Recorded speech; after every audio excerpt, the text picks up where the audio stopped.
So for those who are joining, welcome to Create Transformative Microlearning with AI. My name is So-Young Kang. I'm the founder and CEO of the company, otherwise known as the Chief Energizer, because I'm so excited about sharing these things with everyone. And the key question we're answering is, how are each of us going to future-proof ourselves in the age of AI? And there's a lot of fear out there around AI replacing, and there will be, like all technology innovation, the replacement of jobs, but also the creation of new jobs. And then what implication does that have for me to develop what kind of skills, mindsets, and behaviors? So with that, I just also want to point something out to you. For those whose colleagues may not have been able to join, you can always share this program with your colleagues by clicking on the share button. And then, and this is a publicly available living webinar masterclass, so other people can join in the future. So with that, let's just jump right in. So I think many of us have gotten to know each other in the pre-masterclass. So I just want to get a sense of how people are feeling in this room, of how people are feeling about AI. And so it seems like about half of the group know a little bit, but haven't done a lot of research on this subject. And about half are fairly knowledgeable, but haven't experimented too much personally. So, which is fantastic. So we hope that at the end of this conversation, you will have a little bit more information and knowledge about that. And for those of you who are just joining, we're in session 1 on how would you rate yourself. I know we have a couple hundred people who've dialed in, so I know sometimes it takes a while to hop in. We do have a group sharing board. So I know some of you have already experimented and already found the group sharing board. We have people who've already, oh, hi, Felicia, nice to meet you. Hi, SK. Hi, Joseph. Hi, Supin. So, I mean, what I love about this is we can always stay connected. Hi, Critter. We can always stay connected with this community. Oh, hi, Glenn. With this community, even after this experience. And the way you do that is you click on View All. You'll be able to see all the members. Of course, for data privacy, if you don't want to be seen, you can always remove yourself. But we encourage you, if you don't mind, to stay connected with the community. You can message each other, build relationships and networks this way. And for those of you who are a bit competitive, you can order by rank, and you can see who's at the top of the leaderboard. So congratulations to Joseph. He's already at 100%, and which is amazing because we've only covered 30% of the content, which means he's gone ahead of us.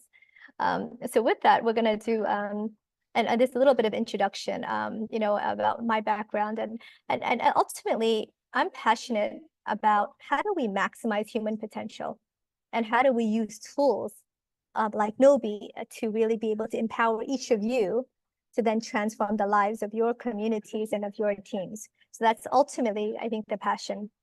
What we're going to be covering in today's session is really how do we critically assess the role of AI, especially in microlearning instructional design?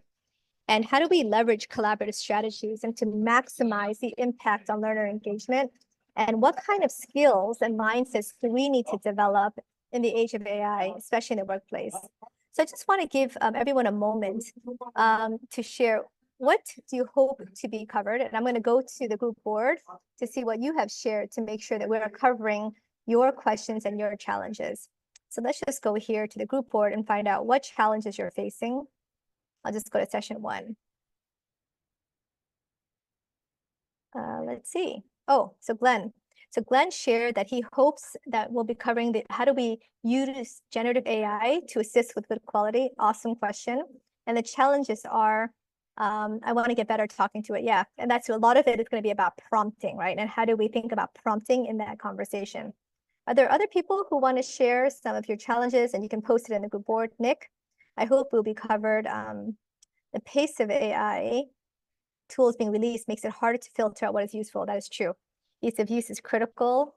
And then challenges he faces is about privacy and personal information. Very, very big ones. And there are too many tools out there to overwhelming. And actually, there's probably a new tool pops up every single day, right, Nick? So how do we then discern what are the right tools that we want to use for what purpose? So we will definitely cover some of that as well. Fantastic. Others who want to share, feel free to go ahead and share some of those challenges, and we're going to try to cover those as we go through this conversation. After the Zoom masterclass, we will add the live link here after, and then you can share that. So let's just jump right in here. So we're in session 2 right now. Just a quick introduction of Gnowbe. We are a mobile-first, web-enabled micro-learning solution, and we're really helping to empower you to create content for alignment, communications, and training. And so our tools, for those of you who've used it, are really easy to use, and our vision is to empower anyone and everyone to create content that is impactful. And why do we focus on micro-learning? Because it's human. And what I mean by that is humans have a hard time processing too much information. We get information overload. So in order to take content for us to retain it and be able to apply it, having it in bite-sized pieces makes it more digestible. Imagine having to swallow all of your food, a big steak all at once. You would get indigestion. And it's the same with content and knowledge. So by cutting it up into smaller pieces, we're able to chew it and be able to internalize that better. And we're able to then take that micro-learning and apply it, because a micro-learning alone is not impactful. Just having small bites of information is not going to necessarily result in higher impact learning. What will is when you apply that to instructional design, which is where you have behavior nudging, social learning, participation, and gamification. And when you combine those things together, that's when you have truly high impact learning experiences. And why are we focusing on AI? Because right now, AI, like all new technologies, is going to help us and has potential to help us improve productivity significantly. So the image that I chose was go faster, because it's to help us to go slow to learn, to ultimately go faster and improve productivity, so that the humans, we can spend our time and energy on maybe more of the high impact social relational aspects and facilitation than working just on the technical aspects of creation. So that's what we'll be covering today. And interestingly, these are the results from our kind of last Zoom call about where the group was at. And it was pretty similar to this group, which is about half the group have knows a little bit, half the group is fairly knowledgeable, and very few of us have really experimented, which makes sense because the tools are so new and we don't have any experts who use it on a regular basis, which is why, hopefully after joining this masterclass and other masterclasses we'll have in the future, and using some of our AI tools, you'll be able to increase your skill and confidence level with this going forward. So just a quick poll to get us started here. I'm in session 2, action 3. So what do you think? Is AI a potential threat? You're on the fence, you're not really sure, you're like a wait and see kind of person, or do you think it's going to be a huge win? Curious. Let's take a moment for everyone to complete this poll.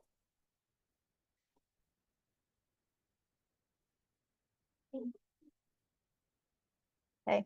Obviously, I'm very biased. So I think AI is a huge win or potential win, but it does have risks that we should talk about as well. So I'll give everyone a moment. We have 19, 20, all right? People are piling in here. We have a very optimistic crowd here today, so don't be shy.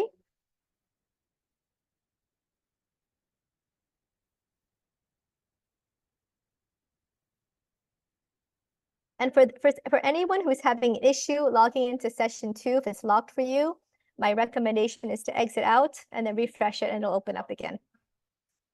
All right, so I think 91% of people in this group today think it's a huge win. And so obviously we're a little bit biased because we joined this conversation because we're probably wanting to learn how to embrace it.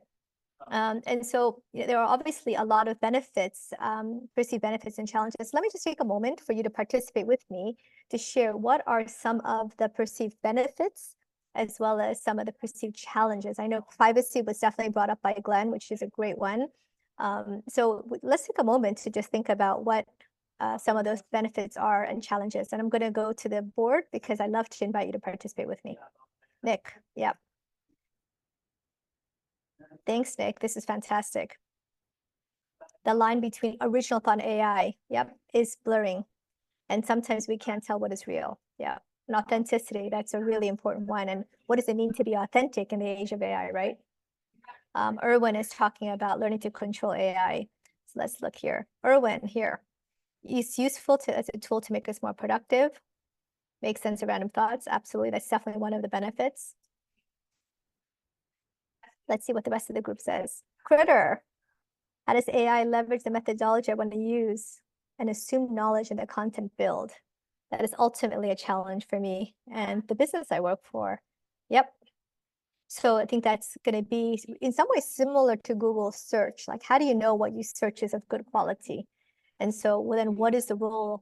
Our roles then to critically analyze and assess. And it's going to require a level of critical thinking skills, I think at another level, so that we can discern, critically analyze the very sources of content to make sure that what we're finding is of good quality and accurate. That's definitely a big one. SK, thank you. Benefits enhance productivity, reduces barrier of entry for sure. You're going to see a lot more players being able to jump into things, which is then what is then your source of differentiation when you have the speed of creation that AI provides. And then the challenges are, how do we then make sure that our privacy is protected? And how do we know when fake news and media? These are really, really big challenges that I know a lot of people are thinking through. And frankly, I don't think we have quite figured it out yet. So there are risks associated. So a lot of it is going to be around risk management and how we manage the risks associated with the leveraging of this tool as well as many other tools as well. So what can AI do? There's a few kind of key areas that I think are really important in terms of what's possible. I think the idea of hyper-personalization, and you might hear this term a lot in the market, that now AI can take user data, preferences, learning styles to provide better recommendations. And so this kind of hyper-personalization will allow for individualized journeys and adaptive learning paths that in the past were quite manual. And I don't see this being adopted at broad scale yet. But the promise of that, to be able to then take that learner data, so you have to first capture the data and then plug that in to create more adaptive learning paths is definitely in the horizon to be able to then tailor that content. And some are doing that better than others, but there's definitely an opportunity to do that in the learning, communication, and engagement space. We're very excited about the next one, automated content creation. So in terms of one of the, I would say, barriers to Gnowbifying anything is, oh my gosh, I have content, I have a PowerPoint deck, I have a PDF, and how do I Gnowbify that?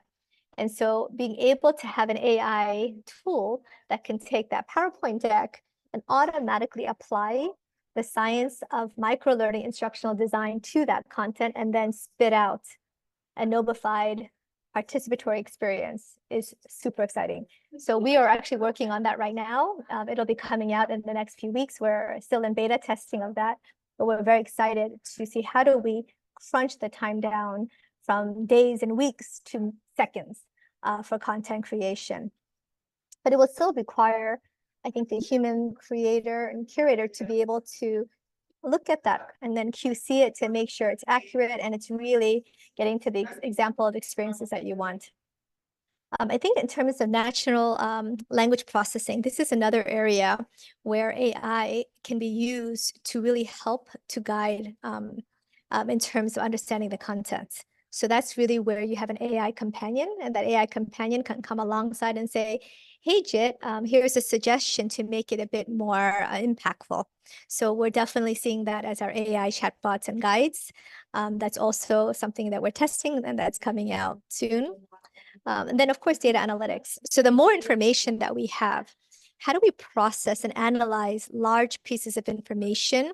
And of course, that's tied to the adaptive learning paths we just talked about to be able to process that data and information. So I think that's a really important part of understanding that.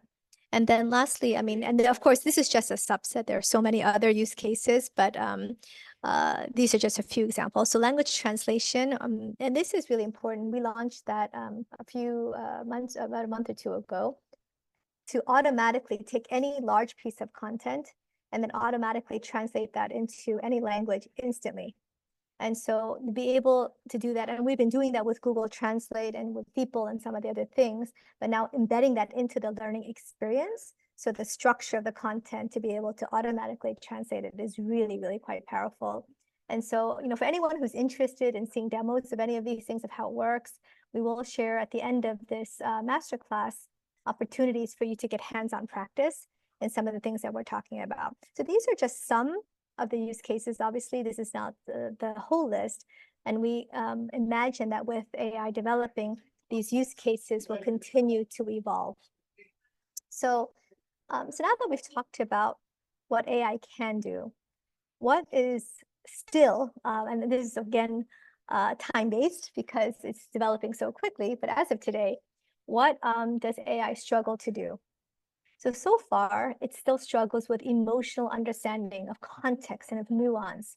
So if you're training a group of frontline workers in Myanmar versus professionals in Malaysia versus a group of students, in Thailand, what is the context and the complexity of the human emotion and the personal interactions and the culture that are required in terms of understanding, so that you can connect and facilitate the most impactful experience? So AI is getting better, but it's still not able to fully do that in the same way that all of you as creators, as trainers, as educators are able to do. I think to some of the challenges and questions we talked about with prompting, how do we know the content is still good? So AI still can critically think and analyze which one is good, because I'm not sure if you guys know this, but the AI tools like ChatGPT are not programmed to ever be wrong. Yeah, I'm going to repeat that. The ChatGPT and AI tools are not designed and coded to ever be wrong. So even if they give misinformation, it will insist that it's correct and give you more data points to insist that it's correct, which of course is quite dangerous and quite terrifying, because it's not able to give you the ability. So that's what's going to require the human to be extremely thoughtful and critical in their thinking of that content, because the tools themselves are designed in such a way that they can't be wrong, right? So that's going to totally increase the need for critical thinking skills. And then related to that is around ethics and values. Because AI is still coding, which is about zeros and ones, the truth of the matter is, especially in life, there's a lot of gray. It's not just black and white. How do we understand, in terms of decision making, the nuances of that decision and the implications? And this requires human judgment and human experience. So this is where we think about the role of the creator in this context, is to be able to apply these values and thoughts. It's also AI systems are still also not that great at adapting to dynamic environments.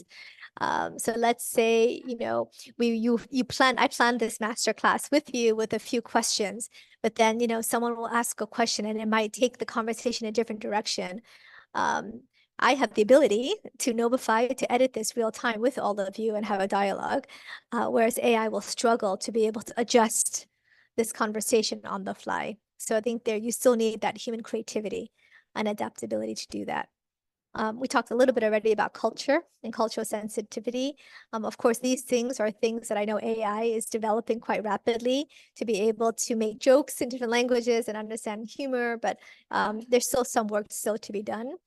And ultimately, I think what SK wrote is about real relationships and authenticity. So while AI can help us to improve productivity, it's still going to not be able to help us. It can facilitate connections with humans, but building real relationships require time, investment, and real conversations and connections.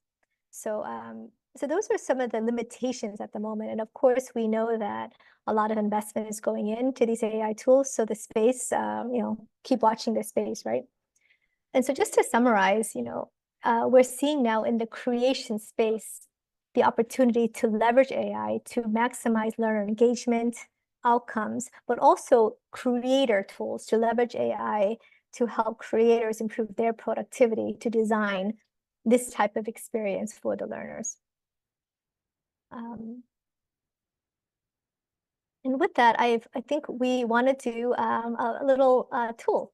So I'm going to invite everyone to join session 2, action number 8. And in this Padlet, we embedded Padlet into Gnowbe. So for those of you who want to know how to do that, literally, I just edit. We just copy the Padlet link. And so with that Padlet link, it's going to ask a question. Take a moment to please share one AI tip, trick, prompt, or tool that you've come across that a fellow creator can effectively use. So I'll just give everyone a moment to do that. And these are some answers. So please go ahead. Oh, thank you so much. You guys are fantastic. So please take a moment. So the way you do this is you go to this question, and then you can just add a comment to the bottom of this. Yep, so this is how you add it. So let's see what you guys have. I'll just give everyone a moment to do that.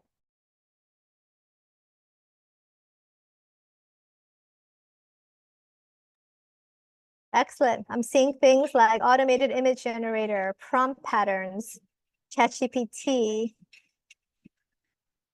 Oh, I love this tip. Use 3 different prompts to check the accuracy and cross-check. Yep. So this is, again, linking back to critical thinking skills, right? So not just taking one prompt, but 3 to get 3 different pieces of information, and then you have to triangulate, which requires you to have critical thinking. I love this, using ChatGPT to generate lists of questions, definitely. Using AI to improve copy, which is what we talked about, like that AI guide to help you guide you in your creation process, whether it's text or image creation. In video AI for creating explainer videos, for sure. Oh, u.com. Okay, u.com is a great tool.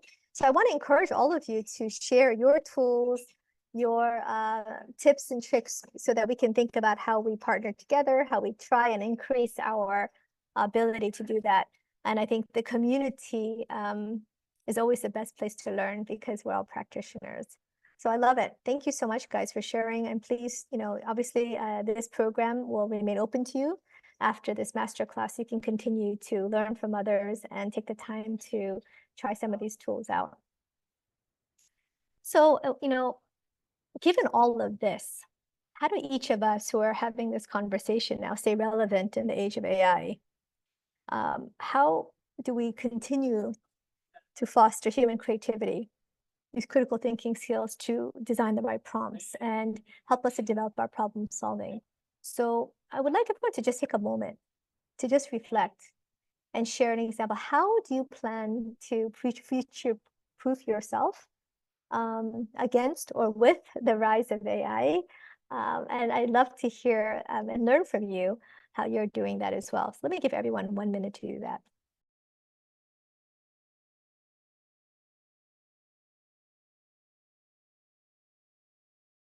For those of you who saw what I just did, I just literally edited this content real time, because I think it's really not just against, but with.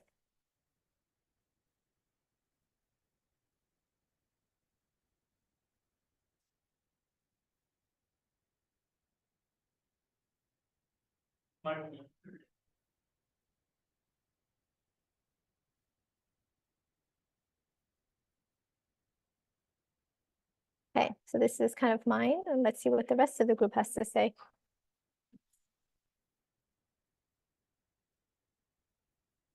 Glenn, love it, embracing lifelong learning. Okay, let's see. Who else? I think Glenn has fast fingers in terms of typing. Who else is out there? Let's see what other comments you have. Okay, Audrey. I will continue learning from master classes, so hopefully this is helpful. Critters. Yep. Critter, awesome. And others, feel free to kind of share and kind of connect with these things, because I think ultimately it comes down to you. What commitments and time do you want to spend to really stay relevant? We will offer more masterclasses and certification accreditation programs around how to apply AI in the content creation process, which we'll talk about here in a minute. But fantastic. Thank you so much for sharing. And so maybe just to share, what are we doing about AI, and how do we think about it? As one of the pioneers in microlearning globally, as well as in microlearning instructional design, we've been very thoughtful and worried also about data privacy and concerns. So we have not just launched and jumped quickly to just launch another Me Too product, but it's really about how do we be thoughtful about the data, where the data is being collected, how it's being used. We have a lot of discussions internally about using partners and providers on the cloud infrastructure that have a no share and a no share policy, which means that they can't take our data that we put into the engine and reuse it without permission. So we are looking at who do we partner with as we provide these solutions so that the AI is not misused and the data is not misused. But I know a lot of companies are thinking about this and are concerned. And so the whole ecosystem, I think, is finding solutions for this. So what we're doing in the meantime is, as I shared a few minutes ago, we did launch the automatic translation feature, which will allow you in one button to just translate this into Hindi, into Tamil and Thai, and Vietnamese or Spanish. So the ability now to scale your content is really important. But ultimately, you still need a human, and we would recommend having a subject matter expert still review that content to make sure that the nuance, the culture, the tone matches your personality and what you're trying to communicate. The other thing that we're working on is a co-pilot, where that co-pilot will come alongside. I did see some of you in the Padlet share that you were using AI to help improve your content. And so that's kind of a co-pilot to help you, to guide you in your creation process. We have no bots coming up to do that. And then AI image generation, where you say, I want an image of amazing thought leaders in Asia who are passionate about microlearning instructional design. And then you can have an image on that. I'm actually curious what kind of image will pop up if I did that prompt. And then also the automatic content creator. So all of these are hyperlinks. So if you're interested in finding more details, you can see what's been coming soon and what's in the horizon for the co-pilot. So we're really excited to share more with you. So if you're keen, just definitely sign up for our product updates and you'll get that as they come out. And so one of the things that's really important is, like many of you said, can keep learning. It's continuous lifelong learning process. So we do have MIT experts, and we're having a hands-on accreditation program that we're very excited to share about. So our original MIT accreditation program was focused on how do you apply adult learning science, gamification, and behavior designing for online or offline experiences. So that was already part of the program, but now we've enhanced that program to include things around prompt engineering and how do we do prompt engineering specific to microlearning, AI video creation, and giving you hands-on kind of opportunity to practice and apply the use of some of these skills and tools.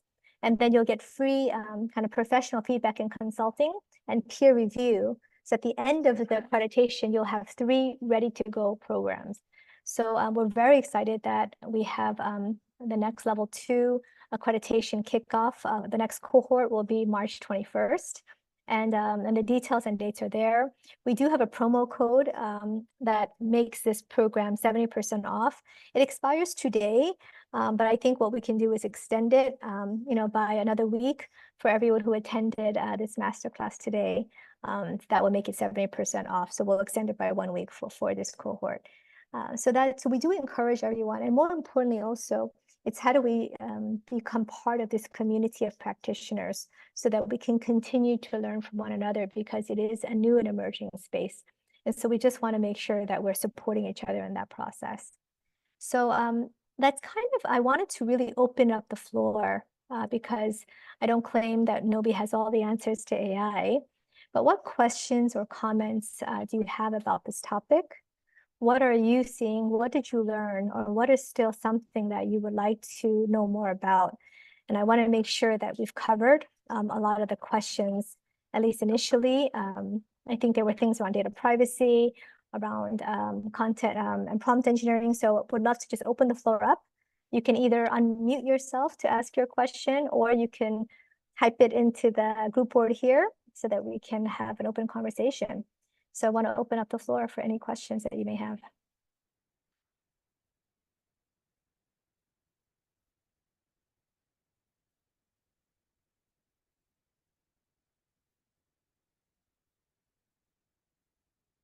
Okay, let's see what questions we have here.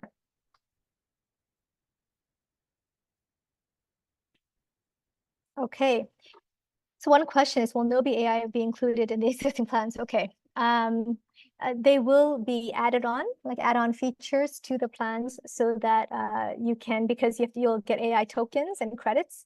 And with that, based on usage, then it'll be, that's how Gnowbe pays our AI providers and our software. So it will be charged similarly based on usage. And in the Gnowbe Learn, which is our content library, that is on our roadmap. It's not going to be in the next few months, but we will be in the future looking at how AI can be used in Gnowbe Learn and to be a personal guide for the learners. Our current focus right now is to leverage AI to be a tool for the creator.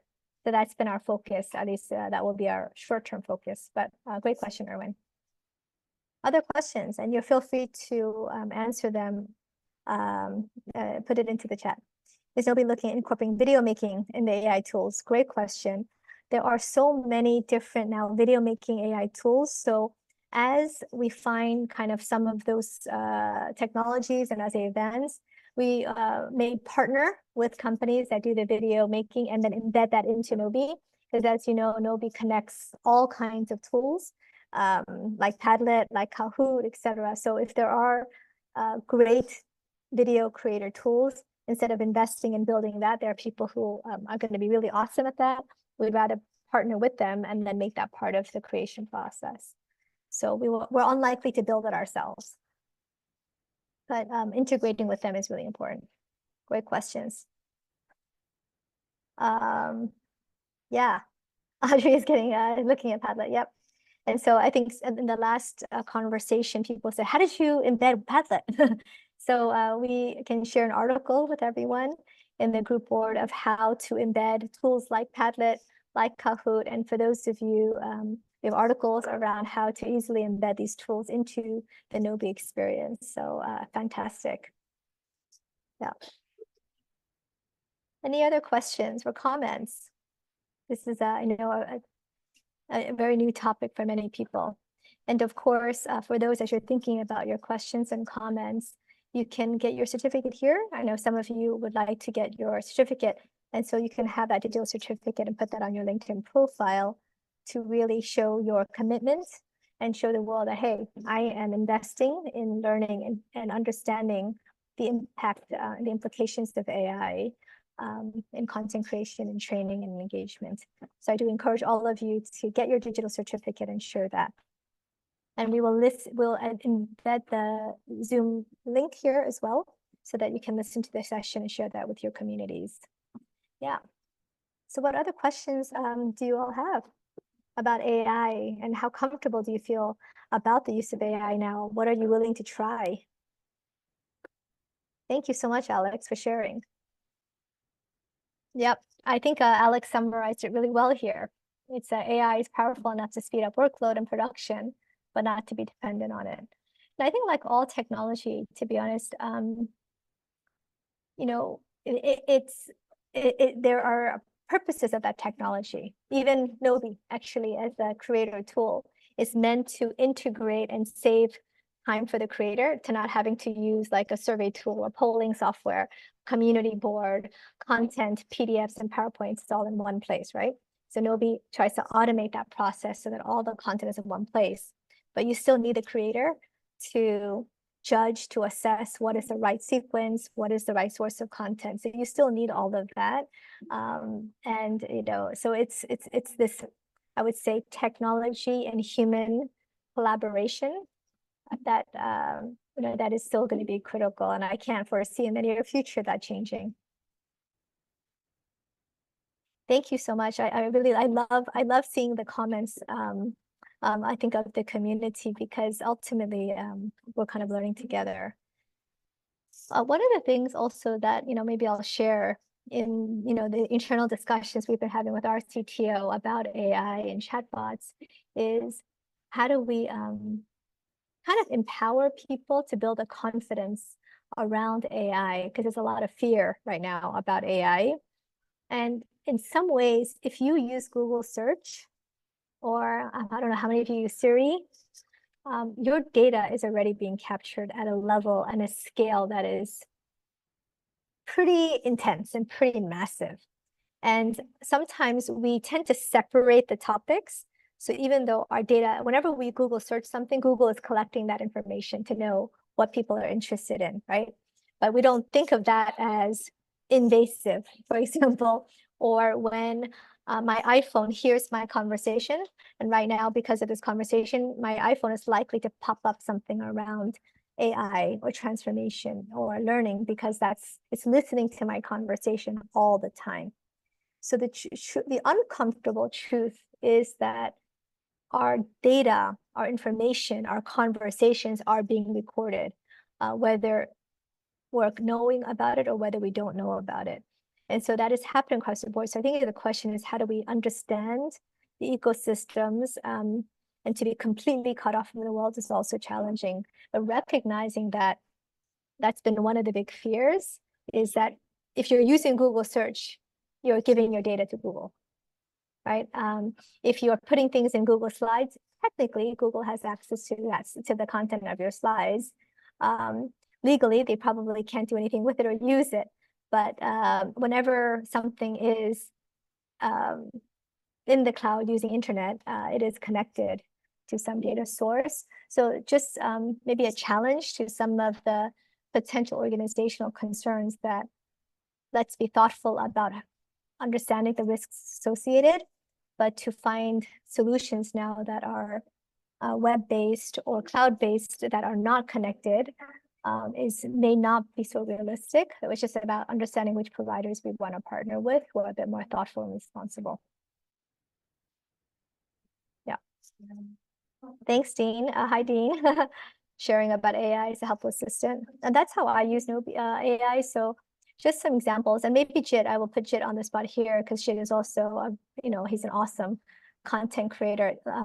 Jit, how are you currently using AI in your content creation process?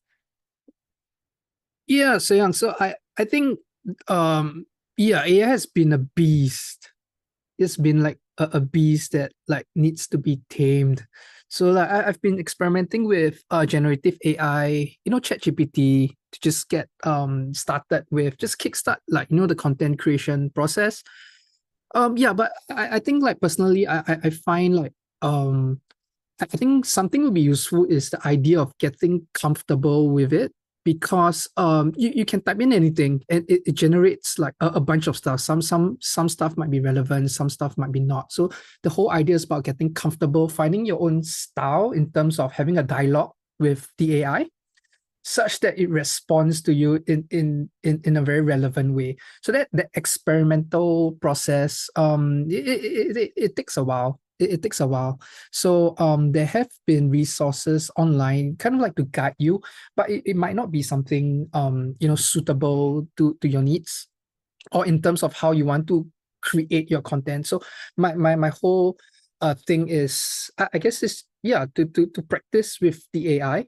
And that has been quite helpful for me. So over time, I for example, I compile some prompts/phrases that I feel generate better results for me. Yeah, I mean, that's for generative AI. So I've also been experimenting with different types of tools for different media. For example, video creation, creating infographics, and so it's been quite fun. But yeah, so I also feel some of these tools are still in its early stages. So it might be useful, only to a certain extent. So I think what I'm trying to say is our expectations when using this AI should be a bit curtailed. Yeah, we shouldn't expect like, oh, okay, since I have this tool, it should the output should be exactly as what I want. So I think how the mindset when we approach AI is also quite important. So less it we get too excited. But yeah, it's been quite fun experimenting with all this new tech all around. Fantastic. And Jit is one of our pioneers in terms of microlearning instructional design. And one comment I guess I wanted to make too, which I loved what Jit said, is that it's not just about kind of just expecting the AI to do your work for you, but it's about really being able to understand kind of the connection points. So microlearning alone, like we said, is not the be and all. And even with AI, so there's going to be many, many different AI tools that are out there all the time. And discernment is going to be very important. So I think what I would challenge everyone to think about is on those AI tools, what is the science and research that underlies the methodology under that tool? So let me give you an example. So when Gnowbe is building our own LLM, our own large language model. And so I think the future of AI and content creation is going to be about the quality of the LLM. So our LLM is going to be based on instructional design, behavior design, gamification, and science of adult learning. So it's adult learning theory. So that when you put the content into Gnowbe's LLM, it will spit out a learning experience that is microlearning, participatory, personalized, and social. That's group-based. For those of you who've attended our MID certifications, you'll know that I'm mentioning MPPG, which is Gnowbe's methodology for this. So that will be a core element of our LLM model, so that when you put the content through the engine, what will come out is based and grounded in science and research. So there are thousands and thousands of new AI models and tools that are coming up. So hopefully, we can equip each of you to be more thoughtful in your evaluation of that AI. What is the science, the research that underlies, so that you can critically analyze even the AI tools that you're using? Because not all AI tools are going to be equal. So hopefully that addresses some of the questions, even about the plethora of AI tools that we're seeing in the market. Yeah. Yeah, other questions?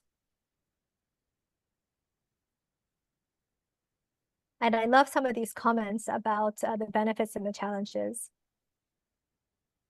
Yeah.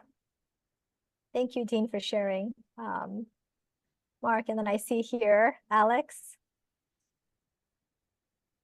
Yeah. And you're absolutely right. And, hopefully this conversation, Alex and others, SK, we were talking about data privacy. I'm curious also if you guys have experiences from your companies, and not just Alex, but everyone in the group, around how your organizations are approaching or thinking about this issue of data privacy. Any stories or examples that you guys are seeing out there?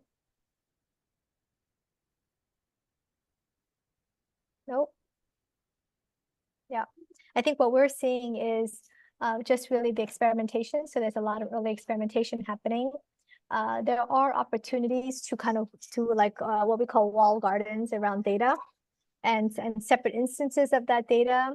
But that requires trust and faith that the data provider, whether it's data. So for those who are joining, welcome to Create Transformative Microlearning with AI. My name is So-Young Kang. I'm the founder and CEO of the company, otherwise known as the Chief Energizer, because I'm so excited about sharing these things with everyone. And the key question we're answering is, how are each of us going to future-proof ourselves in the age of AI? And there's a lot of fear out there around AI replacing, and there will be, like all technology innovation, the replacement of jobs, but also the creation of new jobs. And then what implication does that have for me to develop what kind of skills, mindsets, and behaviors? So with that, I just also wanted to point something out to you. For those whose colleagues may not have been able to join, you can always share this program with your colleagues by clicking on the share button. And then, and this is a publicly available living webinar masterclass, so other people can join in the future. Thanks, Chit, and thanks everyone so much for joining this conversation. We look forward to future masterclasses. Maybe just to give you a heads up, every quarter we will be doing another masterclass on topics that underlie Gnowbe's large language model, LLM. So we'll be having masterclasses on behavior design and the importance of nudging and behavior design for transformative change in terms of behaviors. And then we'll be doing other ones on gamification and how to apply gamification theory to microlearning to be able to increase fun and engagement in your creation process. So those are all kind of core research principles that underlie how we think about creation at Gnowbe. And so we'll be having more masterclasses in the coming months. So we look forward to engaging with you on those future conversations as well. Thank you all so much for joining, and we look forward to staying connected.